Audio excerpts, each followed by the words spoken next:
আসসালামু আলাইকুম। আজকে আমি আপনাদের সাথে শেয়ার করব সেমাই আর ডিম দিয়ে মজার একটি ডেজার্ট রেসিপি। আশা করছি এই রেসিপিটা আপনাদের ভালো লাগবে। চলুন পুরো রেসিপিটি দেখে নেওয়া যাক। প্রথমেই আমি এখানে লাচ্ছা সেমাই নিয়ে নিয়েছি 1 প্যাকেট, দিয়ে দিচ্ছি একটা ডিম। ডিমটা ফ্রিজে থাকলে 30 মিনিট আগে বের করে নিতে হবে। 1 টেবিল চামচ পরিমাণের গুঁড়া দুধ দিয়ে দিচ্ছি। চিনি দিয়ে দিচ্ছি 2 টেবিল চামচ পরিমাণের। মিষ্টিটা আপনারা আপনাদের টেস্ট অনুযায়ী দিয়ে নেবেন। বেকিং পাউডার দিয়ে দিচ্ছি 1/2 চা চামচ পরিমাণে। লবণ দিয়ে দিচ্ছি স্বাদ অনুযায়ী। সবগুলো উপকরণ হাত দিয়ে ভালোভাবে মাখিয়ে নিচ্ছি।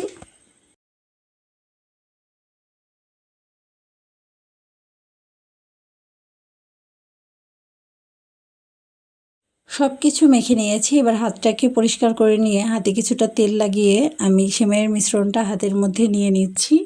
প্রথমে একটু রাউন্ড করে নেব, তারপরে হাতের সাহায্যে একটু চাপ দিয়ে এটাকে চ্যাপ্টা করে নিচ্ছি।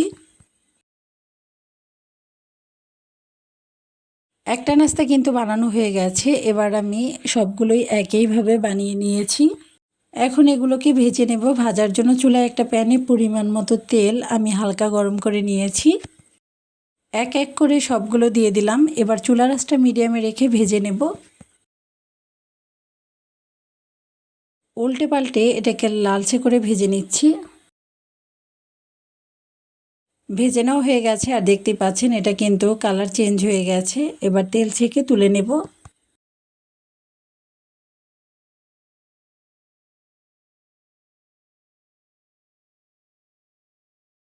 এগুলো ভাজতে 5 থেকে 6 মিনিট সময় লাগে, খুব বেশি সময় লাগে না। নাস্তাগুলো একটা সাইডে রেখে দিচ্ছি। এবার আমি মালাই তৈরি করে নেব। এখানে আমি 1/2 লিটার পরিমাণের দুধ দিয়ে দিয়েছি আর দিয়ে দিচ্ছি এখানে 1 টেবিল চামচ পরিমাণের কনডেন্স মিল্ক।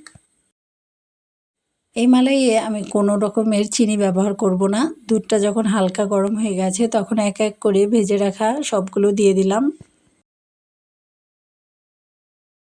মিডিয়াম আঁচে উল্টে পাল্টে আমি 1 থেকে 2 মিনিটের মতো জাল করে নেব।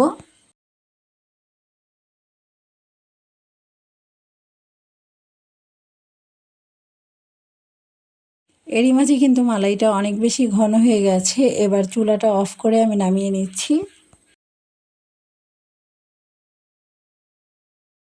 এক এক করে প্লেটের মধ্যে নিয়ে নিচ্ছি আর এগুলো কিন্তু অনেকটা সফট হয়েছে। এবার উপর দিয়ে আমি কিছুটা মালাই দিয়ে দেব। এই মালাইটা ঘন হওয়ার কারণে কিন্তু খেতে বেশি ভালো লাগে। ডিম আর সেমাই দিয়ে তৈরি এই ডেজার্টটা আপনাদের ভালো লাগছে আশা করি। আর ভালো লাগলে শেয়ার করে রাখবেন। সবাই ভালো থাকবেন। আজকের মতো এখানেই বিদায় নিচ্ছি। আল্লাহ হাফেজ।